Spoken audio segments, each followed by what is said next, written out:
집집마다 속을 겁나게 썩이는 식구들이 있잖아요. 저희 집에도 그런 시동생이 한 명 있습니다. 예전에 정신 못 차렸던 그때 시절 얘기를 할까 해요. 새로운 사업을 한다고 집에다가 손을 벌렸는데 시아버지께서 단칼에 거절하신 거예요. 나따 그 사업의 사자도 내 앞에서 꺼내지 마라잉. 여태까지 말아먹은 것만 해도 나가 피가 거꾸로 솟은 게 아이 당장 집에서 나가더라고. 워낙 넉살이 좋아서 뭐 어디서든 잘 살 거라 생각했는데 그렇게 집을 나간 시동생 우리 영우 도련님이 어느 날 양손에 커다란 보따리 몇 개를 들고 돌아왔습니다. 그렇게 돌아와서 시숙, 조카, 사촌, 멀리 당숙 고모들한테까지 죄다 전화를 돌렸더라고요. 물론 저도 전화를 받았죠. 나가 속옷 사업을 제대로 해보려니까 다들 싸게 들어오셔잉. 카드 말고 현금으로 하면 40%까진 DC 해줄 텐데요. 속옷 쇼핑을 갔다가 돌아온 남편의 손에는 진짜 말도 안 되게 큰 사이즈의 브래지어가 들려 있었습니다. 진짜 이거 뭐야? 이거 지금 누구 보고 입으라고 사온 거야 이거? 진짜 이거 이 정도 사이즈면 4살 배기 애기 모자로도 쓰는 거야. 뭘 모르고 이거 뭐야 이거? 아니 그게 아니고 나도 다 사정이 있었어. 어떻게 된 거냐면 자, 여기서부터는 남편의 증언을 토대로 당시 상황을 재구성해 보았어요. 시동생의 속옷 가게는 정식으로 가게가 새해 들어오기 전에 잠깐 들어와서 장사하는 그런 가게였답니다. 자자 올라 오늘 장사 시작했는데 고별전입니다. 오늘 시작했는데 오늘이 고별전이에요. 내일이 없어요. 내일 없는 사장이 드리는 폭탄 세일. 속옷 만원, 비키니 2만원, 세트 3만원. 겁나 싸다. 일단 골라. 아따 영우 이 자식아 형님 왔다. 형님이 네 매상 제대로 올려줄라니까 기다려라잉. 그때 차례차례 온 식구들이 도착하기 시작했답니다. 다들 사촌형, 이종사촌의 고모부까지 하필 다 남자였던 거예요. 영우 나 왔네. 어미 영우 나가 살 것도 있는가? 나 여기 있네. 나가 제일로 늦었는가? 나이 지그시 먹은 남정네들이 아내한테 속옷 선물을 언제 한 번이라도 해봤겠습니까? 만지작만 하는 사촌형부터 뒷짐지고 먼 산 보는 고모부까지 말해 뭐하겠어요. 근데 그때 그중 나름 젊은 사촌 동생이 손을 요래요래 하면서 입을 열었대요. 그 대충 이 정도 사이즈는 가자 하지 않나? 요렇게 요래 가만히 있어보자. 이거 뜯어가지고 사이즈 좀 봐도 되지? 딱이네. 딱이야. 남편이 슬쩍 보니까 애기 모자만한 브라자를 들고 있었고 그거 보니까 왠지 모를 그 경쟁심이 들기 시작했답니다. 아따 아무래도 우리 집사람도 이 정도는 해야 할 것 같은데. 영우야 이것이 사이즈가 몇이냐? 그것이 맞는다고? 응? 이거 그것은 사람이 입을 사이즈가 아닌 것 같으니. 아따 나가보기엔 딱인데 뭔 소리래? 그래요? 그렇다면 뭐 그렇구만. 어쨌든 간에 나는 이걸로 살랍니다. 뒤로 시장 주라. 영우야 나도 같은 걸로다. 그렇게 사촌동생과 남편이 스타트를 끊으니까 뒤로 뒷짐지고 있던 고모부까지 줄줄이 나도 뒤 같은 걸로 이렇게 외쳤다고 하더라고요. 그렇게 무려 D컵의 브래지어가 제 손에 들어오게 된 겁니다. 사이즈가 아무리 봐도 대충 맞춰 입을 수준이 아니었어요. 남편한테 바꿔오라고 했죠. 아따 오늘 하루 종일 사이즈 바꾸러 오는 사람들 천지란 게 고모도 그렇고 이모도 그렇고 형수님까지 아따 참말로. 아이 그런 게 그 시기 딴 말하지 말고 이게 쪼까 작은 것이 있는가? 그런 게 월매나 작은 것으로. 이거 한 B컵 정도. B는 없는데 그거 가져갔어 고모가. 그러면 A라도. A도 다 가져갔지. 아이고. 이모 고모부 형수 형님 다 전부. 다들 한 소리씩 듣고 와서는 작은 사이즈로 바꿔갔더라고요. 어쩔 수 없이 남편이 가지고 돌아온 D컵을 한 번도 입어보지도 못하고 고이 모셔만 뒀습니다. 그렇게 잘 마무리될 것만 같았던 시동생의 속옷 장사는 시아버님의 전화 한 통으로 아름답지 못하게 됐는데요. 니들 사간 속옷 싹 다 가져와라잉. 영호 이놈의 자식이 장독 밑에 묻어둔 내 돈을 아이고 내 돈. 아이고. 시동생이 아버님 돈을 훔쳐서 산 속옷들이었어요. 아이고. 그래서 물건들이 어떻게 돼요? 음. 다 회수됐죠. 음. 그치만 차마 우리의 조카이자 자식이자 도련님인 영우를 용서할 수밖에는 없었습니다. 덕분에 뭐 저도 D컵 한번 걸쳐본 여자도 돼보고 잊을 수 없는 추억을 남겨줬잖아요. D 방탄조끼인 줄. 그거면 됐죠 뭐. 안녕하세요. 정선우 씨, 문천식 씨. 제가 중학생 시절 서울 살 때 할머니 얘기 좀 해볼게요. 그때 맞벌이 하시던 부모님을 대신해 부산 사시던 외할머니께서 저희 집에 올라오셔서 한동안 같이 생활한 적이 있는데요. 할머니는 저를 앉혀두고 이런저런 말씀을 자주 하셨어요. 고마 내가 말이다. 가방 끈이 짧아가 그렇지. 우리 아버지가 공부만 제대로 시켜줬으면 판사도 되고 형사도 됐을 사람인데 특히 할머니는 판사, 형사 이런 사람들처럼 당신의 촉을 굉장히 신뢰하시는 분이었는데요. 내가 말이다. 어느 날 밤에 따라하지 마라. 할머니 고유의 여흥구야. 자고 있는 네 할아버지를 이렇게 딱 보고 있는데 이거 뭐지? 뭔가 촉이 온다. 촉이 와. 그래가 네 할애비 딱 깨워서 당신 바람났지? 바람까지는 아니고. 치아라 바람 아니면 뭔데? 아이고 뭐 그냥 저 꽃마차 다방가가 그 커피만 좀 마셨다. 커피만 마시나 손도 잡았나? 말해봐라. 어디에 손을 잡노? 어깨하고 허리춤. 이 봐라 이 뭐라카노 이게 확 손모가지 삐봐야 정신 차리겠노. 저와 함께 있을 때도 할머니 이런 촉은 자주 시동이 걸렸는데요. 하루는 할머니를 모시고 병원에 가려고 지하철을 탔는데 저와 할머니 맞은편에 한 할아버지와 할머니가 앉아 계셨어요. 할머니는 제 옆구리를 쿡 찌르면서 말씀하셨죠. 바래 저 바래. 예? 저 지금 앞에 할매하고 할배 보이지? 네. 저 할배 봐라 손 바래. 자꾸 요래요래 주위 눈치를 살피가면서 할매 다리를 쪼물락쪼물락 한다. 보이지? 안 보이는데 할머니? 각시 눈 똑띠 뜨고 봐라. 온다 온다 촉이 온다. 딱 네 할배가 마다먹게 쪼물락거릴 때 손이다.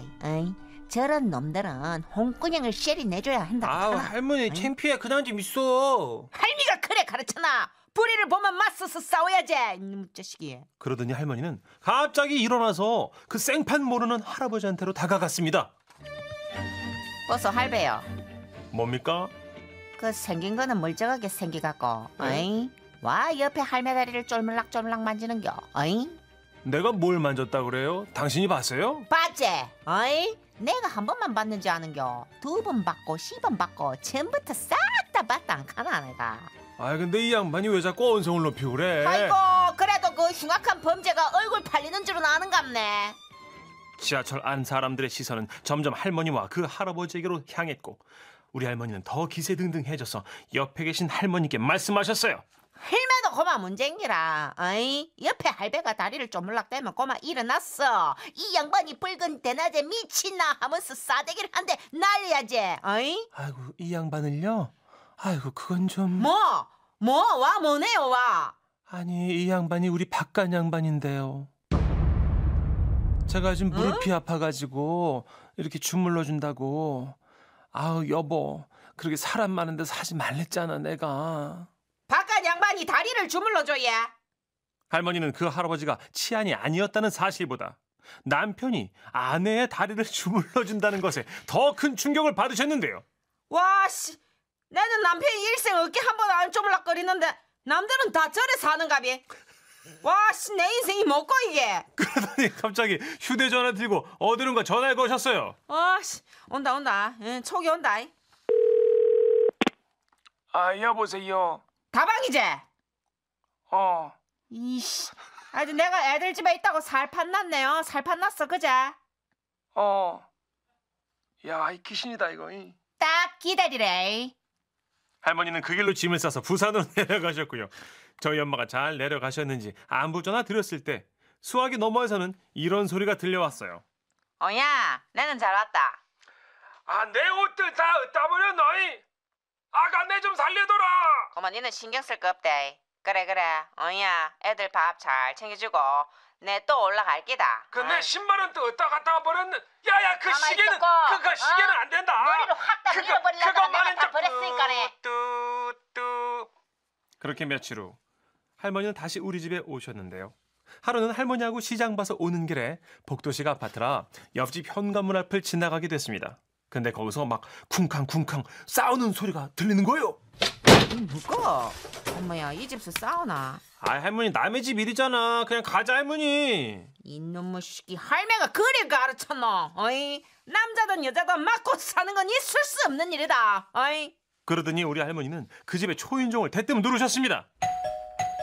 하지만 문을 열어주는 사람은 없었고 안에서 싸우는 듯한 소리만 계속 들려왔어요. 아 할머니 이거 오지랖이야. 그냥 가자. 가만 있어 봐라 이놈의 새끼. 할머니는 아무리 부부 싸움이라도 다치는 사람이 생기면 안 된다면서 현관문을 두드리기 시작했어요. 벗어 이건 아니지. 문 좀 열어봤어. 그런데 그때였어요. 누구세요? 아 이 집 사는겨. 그 안에서 싸움이 났나 본데 들리지? 그 TV 소리인데요. 이 집에 아무도 없어요. 고마 참말로 집에 사람이 없는데 와 TV를 켜놓는데 야. 아, 우리 그이가요. 제가 혼자 있는 거 무서워한다고 외출했다 들어올 때 무섭지 않게 TV 틀고 나가라고 했거든요. 남편이 집을 비울 때 TV를 틀고 나가라고 했다고 야. 맞아요. 우리 할머니는 부부싸움이 TV 소리였다는 것보다 남편이 무서움을 타는 아내를 위해 걱정하는 마음으로 TV를 틀고 나가라고 했다는 말에 더 충격을 받으신 거예요. 와씨 우리 남편 일생 전기 아끼라고 변소 갈 때 불 한 번을 안 비춰주는데 야씨 남들은 저래 사는갑이네. 그러더니 갑자기 휴대전화를 들고 전화를 거셨습니다. 야, 여보세요. 술집이지? 이씨 일생을 빈소 한 번을 같이 안 가주면서 술집은 잘 가지. 어이 딱 기다리래. 그렇게 내려가신 할머니는 또 한동안 올라오지 않으셨습니다. 당시에는 우리 할머니가 너무 나서시니까 가끔 창피할 때도 있었는데요. 그게 굉장히 용기 있는 행동이었다는 걸 이제는 알 것 같아요. 맞아. 지금은 저 하늘의 별이 되신 우리 할머니. 유난히 반짝반짝한 별을 보면 또 기세등등한 별을 보면 아, 저 별이 우리 할머니구나 그렇게 생각하고 있는데요. 얼마 전 밤하늘의 별이 너무 예뻐 문득 할머니 생각이 났습니다. 할머니, 거기서도 잘 지내고 계신 거죠? 보고 싶습니다. 선희 씨, 천식 씨, 예. 저에게 죄가 있다면 이 남자를 사랑하고 이 남자를 고른 것이 죄입니다. 남편은 대학 시절 학생회장을 할 정도로 리더십이 강했고요. 친구들 사이에서 이상형으로 손꼽힐 만큼 인기 짱이었어요. 오. 게다가 바이크 중에 그 손잡이 부분 엄청 높은 바이크 있잖아요. 거의 만세 포즈로 타는. 예. 그걸 타고 이렇게 그냥 학교 앞을 확 지나가면서 저한테 싹 그러는 거예요. 아니요. 집에 가는 길인가? 내 뒤에 타. 진짜 타기 좋다. 멋지게 좀 해봐야죠. 아, 타요. 오빠, 나 이거 타면 우리 사귀는 거다. 연희마, 꽉 잡아. 오빠 속도 낸다. 오빠, 달리면 우리 사귀는 거다. 오빠의 스피드에 제 몸을 맡긴 채 우린 달렸습니다. 그날로 저희는 사귀게 됐죠. 그러던 어느 날 오빠의 고등학교 동창회가 있다는 얘기를 들었는데 저보고 같이 가자고 그러더라고요. 애들이 도대체 어떤 여자가 터프가이 임성태를 차지했나 궁금해한단 말이지. 같이 가자. 내가 바로 터프가이를 차지한 여자다. 알리고 싶었죠. 그래서 동창회장에 갔는데요. 유독 눈에 띄게 단단한 장단지를 가진 명근이라 불리는 분이 있더라고요. 남다른 포스를 좀 풍겼달까? 그 명근이라는 분이 꺼낸 추억담은 이랬습니다. 야, 옛날 생각난다. 성태 이 자식이랑 나랑 크게 한판 붙었었지. 기억나나? 제대로 붙었었지. 명근이 네가 펑펑 울었었지 아마. 야, 정말 내가 살면서 그렇게 울었던 적이 없었어. 학주가 교실 문 열고 들어왔어. 떠드는 놈 누구야? 했는데 네가 그랬잖아. 명근이요. 내가 그랬었나? 이런. 내가 제일 혐오하던 종자들이 아닌가? 일러바침쟁이들. 아, 그렇지. 그래서 학주한테 내가 팡팡 깨지고 펑펑 울다가 너를 불렀지. 야, 임성태, 나 명근이야. 똑바로 보라고. 나 명근이라고. 아, 기억나. 그래서 내가 운동장으로 따라 나오라고 했잖아. 따라 나갔지. 그랬더니 네가 그랬잖아. 명근아, 살려줘. 나 오래 살고 싶다고. 난 장수하는 게 꿈이라고. 아, 이런. 이런. 내가 두 번째로 혐오하던 종자들 아니던가. 비굴쟁이. 동창회가 끝나고 집에 오는데 꼴도 보기 싫은 거예요. 아니, 터프한 척하느라 산 가죽장갑, 만세하면서 타고 있는 오토바이까지 요걸 싹 다 찢어버리고 싶었습니다. 어이구. 그렇게 저희 집 앞 골목에 왔는데 빌라 주차장에서 고등학생 한 명이 라이터를 가지고 있더라고요. 저는 오빠에게 이미 실망을 해서 그냥 지나치려고 하는데 만회를 해야겠다고 생각했는지 오빠가 어이, 학생. 거기서 뭐하나? 와, 완마 기둥 뒤에서 한 10대 명이 나오더라고요. 뭐야? 잘 안 들리는데. 학생들 거기서 이제 뭐하냐고. 뭐야? 응? 잘 안 들린다고. 이리로 가까이 나와 보시라고. 아니.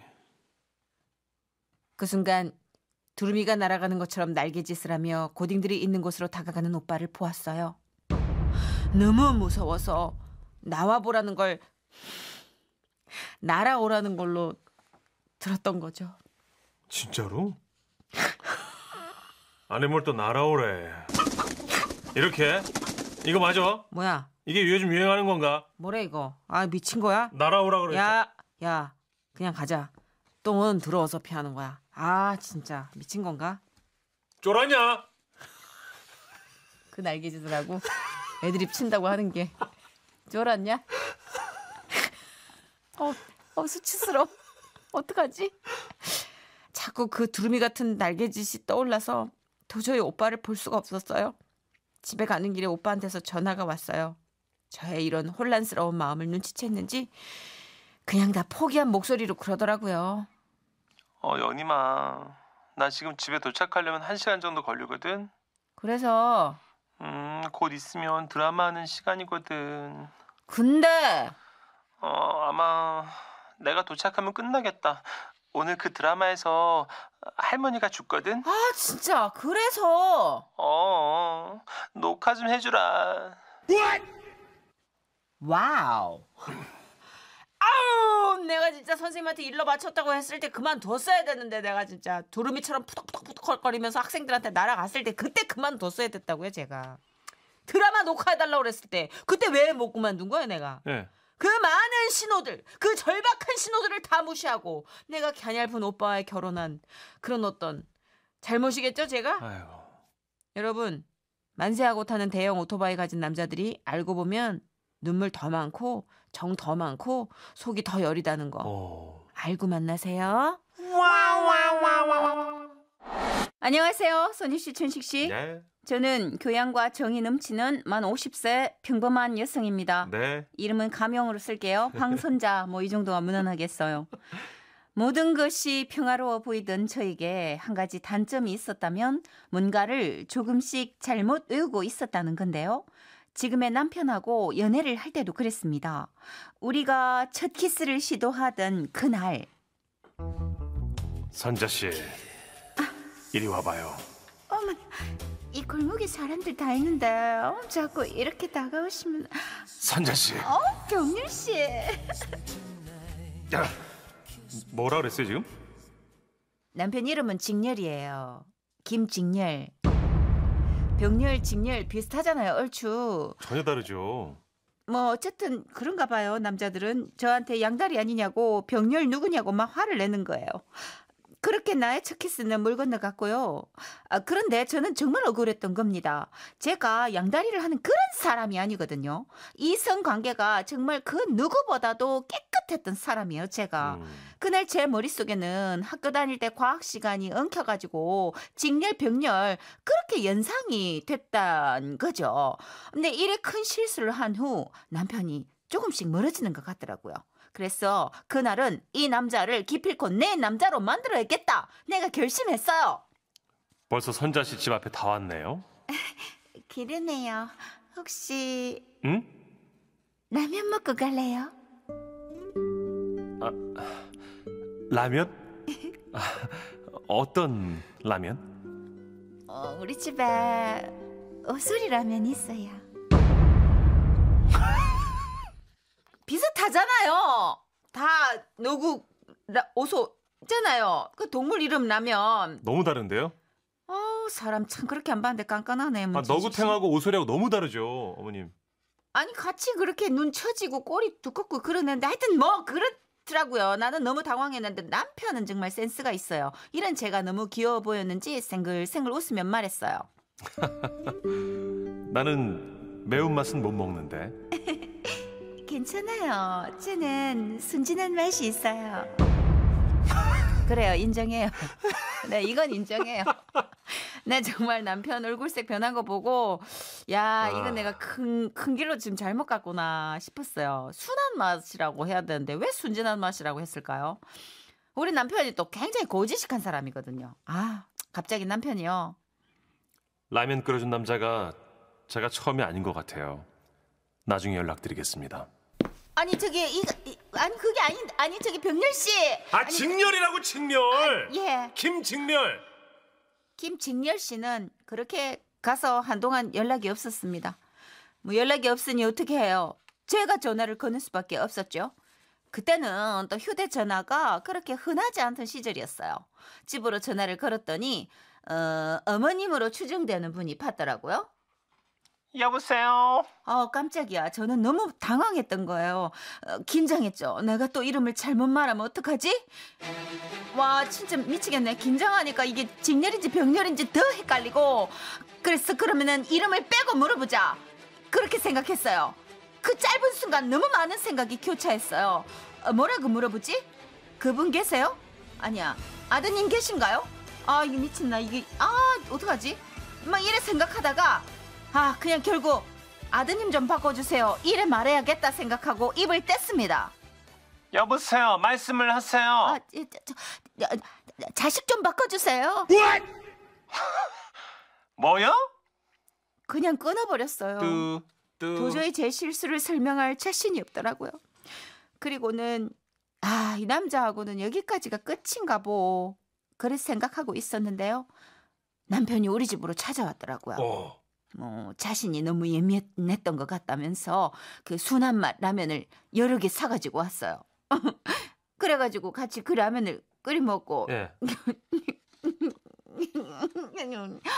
우리는 그렇게 했어요. 결혼을. 두 분 왜 이렇게 얼어 있어요? 아무튼 그러고는 문천식 씨 괜찮아요? 예. 한동안은 괜찮았어요. 뭐 결혼을 하니까 크게 긴장할 일도 없고 척하면 척 이 알아주는 맛이 있더라고요. 그런데 얼마 전이었어요. 그 부부의 세계라는 드라마가 굉장히 히트를 했잖아요. 사랑한 게 죄는 아니잖아. 본능은 남자들한테만 있는 게 아니야. 그게 무슨 말이야? 이런 저는 드라마를 보면서 TV에 대고 막 욕을 퍼붓어요. 막 둘 다 하는 짓거리들이 너무 열받잖아요. 이런 저를 본 남편이 그래 욕을 할 바엔 보지 말라고 그러는 거예요. 저도 그랬어요. 근데 그게 또 그런 게 아니에요. 그래요? 그래서 저는 부부의 세계 할 시간만 기다리게 됐던 겁니다. 그리고 어느 날 회사에 가서 오늘 부부의 세계 하는지 김주임한테 물어봤어요. 이렇게요. 예. 오늘 부부관계 하니? 그랬더니 김주임이 이래 대답하더군요. 오늘 안 하고 내일 해요. 그래서 저는 드라마가 오늘 안 하고 내일 하는구나 그렇게 생각했죠. 와, 그런데 사무실 분위기가 너무 이상해지는 거예요. 다들 막 저를 쳐다보고 혀를 차면서 고개를 숙이더라고요. 대표님이요 막 저 들으라는 듯 이렇게 말했습니다. 아니 어떻게 된 게 이 회사엔 사생활이 없어? 아니 그게 아니고요. 됐어요. 진짜 실망이야. 뭐지? 와, 근데 더 놀라운 건 그날 저녁이었어요. 전화가 왔는데요. 나예요. 아, 대표님. 아이고, 대표님이 웬일로 아까 전화를... 사무실에서 선자 씨가 그 김주임에게 했던 질문을 생각해 보니까 이선자 씨가 그런 쪽에 좀 밝은 것 같아서요. 그런 쪽... 예? 그런 쪽이 뭐 또 어떤 쪽일까요? 그런 쪽은 그 부부의 그런 쪽이죠. 저기 내 문제 상담을 좀 해줄 수 있을까요? 여기서 잠깐, 저는 여러분 정말 순진한 사람이거든요. 대표님이요, 갑자기 그 저녁에 남편과의 사생활을 저한테 고백하기 시작했습니다. 그래서 난 정말 궁금해요. 다른 부부들은 어떻게 살고 있나? 선자 씨, 내가 진짜 뭘 어떻게 해야 되는 거야? 그건 나도 모르죠. 어떡하지? 그날 정말 너무 당황스럽더라고요. 그래서 어떻게 해요? 인터넷에서 자료를 찾아가지고 내가 막 대표님께 알려주고 막 그랬거든요.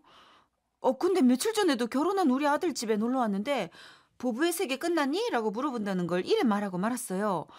너희들 이제 부부 생활 끝났니? 엄마, 우리가 좀 싸우긴 하지만 이혼할 정도는 아니에요. 그러더니 아들이 집에 가버렸어요. 아, 진짜. 아, 참고로 아들은 드라마를 전혀 안 보거든요. 저 진짜 왜 이러죠? 너무 진짜 정말 순진해요, 제가. 결혼했지만 너무 순진하고 물정을 몰라요. 그리고 정도 많고 얌전하거든요, 제가. 그리고 보수적이에요. 저 굉장히... 웃어? 진짜 저 되게 보수적이에요. 오소리라면 드셔서 그런가 보다. 진짜 네. 되게 뒤끝 있네, 사람이. 어쨌든 이런 말 실수로 인해서 이런저런 오해를 받게 되어서 너무 억울합니다. 그런데 이 와중에 노래 하나 신청이 될까요? 예. 그 드라마 부부관계, 아니 저기 부부세계, 부부의 세계 그거 OST 중에서 백지영의 사랑했던 날들, 그거 들려주실 수 있어요? 순진한 맛으로 들려드릴게요. 정말 너무 얍삽하다는 얘기 안 들어요? 정선희 씨 마음고생이 정말 크겠어요. 그 정도 되면 보살이에요. 아무튼 그 노래 들려줘요. 내가 좀 마음을 가라앉혀 볼게요. 안녕하세요. 정선희 씨, 문천식 씨. 예. 좀 오래된 얘기긴 하지만 제 사연 좀 들어보시겠어요?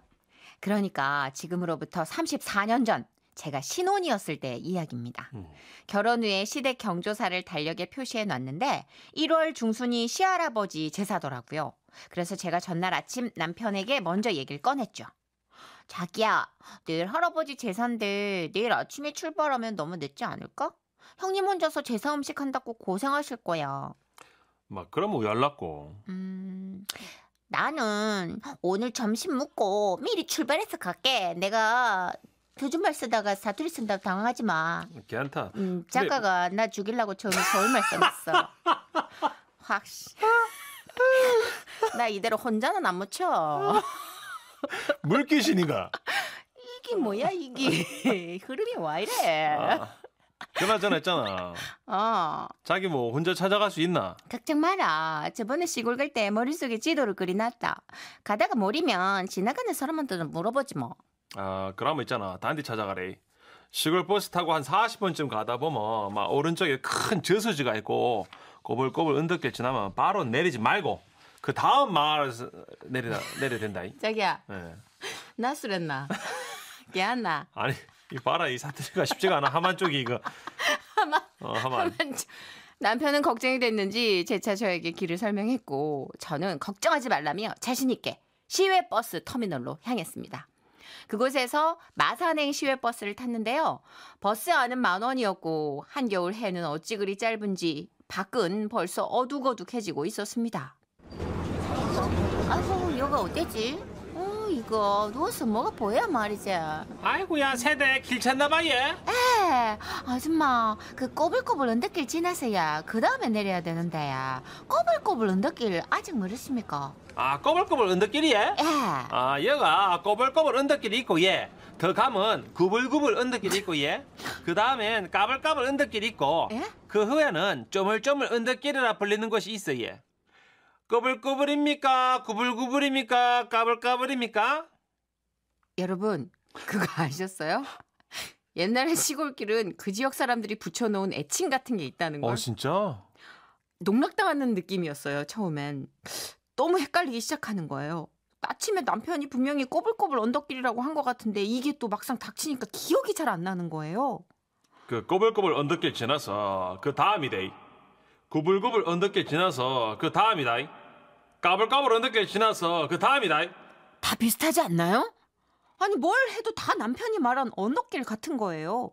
당시에는 휴대전화는커녕 집전화도 없는 집이 많던 때라 전 당황하기 시작했습니다. 이를 우약고 새댁 표정 보니까네 막 길을 모르는데? 그러면 다음 정거장에서 있잖아. 사람들이 제일 많이 내리거든. 그때 새댁도 살짝 내려볼래 얘? 내도 거기서 내리거든. 아, 그러면 그럴까야. 마침 버스 섰네. 내립시다. 그 아주머니의 말씀대로 그 정류장에서 사람들이 우르르 내리기 시작했고 저도 덩달아 따라 내렸습니다. 그리고 저는 내린 후에 알게 됐습니다. 이거 아니네. 와 얘. 이거 아닙니까? 아니네. 얘. 아무래도 지가 한정거장 일찍 내린 것 같은데. 저기 다음 차는 몇 시옵니까? 우리가 내린 게 막차인데. 아이, 그러면 치는 이 깜깜한 밤에 우야되는 겁니까? 그냥 뭐 걸어가면 되지 얘. 뭐 이래 불빛이 많은데 뭐.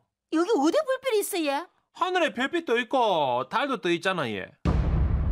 여 사람들은 좀에 무서워도 막 그냥 잘 다녀 얘. 그러면 조심히 가 있어. 저 고라니 조심하고 얘. 부엉이하고 눈 마주치면 안 돼 얘. 불안하다. 이거 불안한데. 그렇게 아주머니는 겁만 주고 가버리셨고 저는 하는 수 없이 그 시골길을 혼자 걷기 시작한 거예요. 아이고. 사방에서는 부엉이 소리가 들려오고 고란인지 늑대인지 모를 뭔가 이상한 동물의 울음소리도 들리고 아이고, 무서워. 다리가 후들거리고 온몸이 떨려오기 시작했습니다. 그때 불현듯 어디 귀동냥으로 들은 찬송가가 생각났어요. 그래. 이럴 때는 찬송가가 내를 지켜줄 기다. 내게 강 같은 평화, 내게 강 같은 평화, 내게 강 같은 평화 넘치네. 그런데 그때였어요. 제 찬송가 뒤로 누군가 따라 부르는 듯한 노래소리가 들려왔습니다. 할렐루야. 내게 강 같은 평화, 내게 강 같은 평화. 내게 강 같은 평화 넘치네. 그건 분명 귀신 소리 같았습니다. 그 소리는 점점 더 가까이 들려왔고 마침내 괴이한 몰골의 실루엣도 보이기 시작했습니다. 저는 소리를 지르지 않을 수 없었어요. 누구야? 어머나, 뭐라카노? 시민이라고. 네? 그랬습니다. 알고 보니 당시 시댁에는 전화가 없었는데요. 남편이 마을 이장님께 전화해서 제가 갈 거라는 소식을 어머니께 전했고 한참을 기다려도 제가 오질 않으니 어머님께서 걱정되는 마음에 무작정 마중을 나오신 거였어요. 얼마나 급하게 나오셨는지 머리는 산발에 내복에 겉옷만 걸친 채 틀리도 깨지 못하고 나오신 어머님은 제 손을 잡고 덜덜덜 떨고 계셨습니다. 나는 니를 못 찾는 줄 알고. 틀니를 안 끼고 나오셨어요. 그래? 예. 나는 니를 못 찾는 줄 알고 걱정을 많이 했다. 어머니, 억수로 무서우십니다. 아이고야 고생했다. 저는 어머님의 손을 잡고 계속 앞으로 가려는데 어머님이 말씀하셨어요. 좀에 기다리봐라. 누가 아버님 올 기다. 급해가 내가 먼저 나왔다 아이가. 그리고 잠시 후 어디선가 이런 소리가 들려왔습니다. 내게 강 같은 평화. 땀만 음을 높이 잡았네.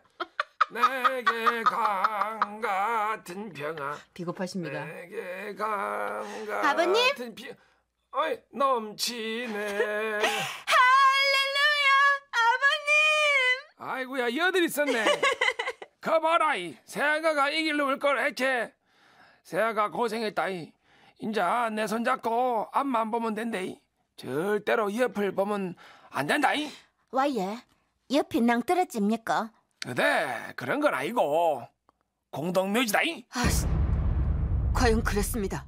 우리 옆으로 공동묘지가 엠보싱 화장지처럼 볼록볼록 펼쳐져 있었던 겁니다. 그러가 우리는 열을 있잖아. 그 찬불로라 부른다이. 찬불로야. 그게 뭔데야? 찬송가도 부르고 연불도 외는 길. 막 우리는 뭐 종기 없어도 막 무서우니까네 막 뭐든 한다.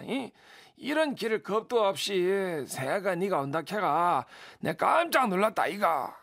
지가 한정거장 일찍 내려가지고야. 긴 얘기는 집에서 하고 예. 아이고 틀리가 없으니까 불편하네. 어서 가입시다. 우리가 연볼할 테니까네. 니는 찬송가 하네. 아재 봐라 아재.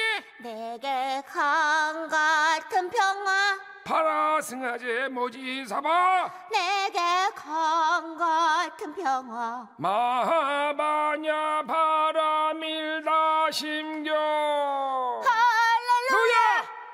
루야 왜 따라해? 참 불러라 안 가나. 이것저것 다 아는 기야. 그렇게 시부모님과 손 꼭 잡고 내려오던 공동묘지길. 그래서 그 후 시댁 시할아버님 첫 제사는 평생 잊을 수 없는 기억으로 남게 됐습니다. 지금도 할아버님 제사 때면 종종 그때 얘기를 하시면서 작은 며느리의 효성을 본받아야 한다고 온 가족이 크게 웃곤 하는데요. 뭐 지금은 다 개발이 돼서 찾아볼 수 없는 추억의 귀곡산장길 참불로. 그 후 남편은 저에게 이런 별명을 붙여주었죠. 와, 마 네가 간땡이가 막 겁도 없지. 간이 억수로 부었단 카나.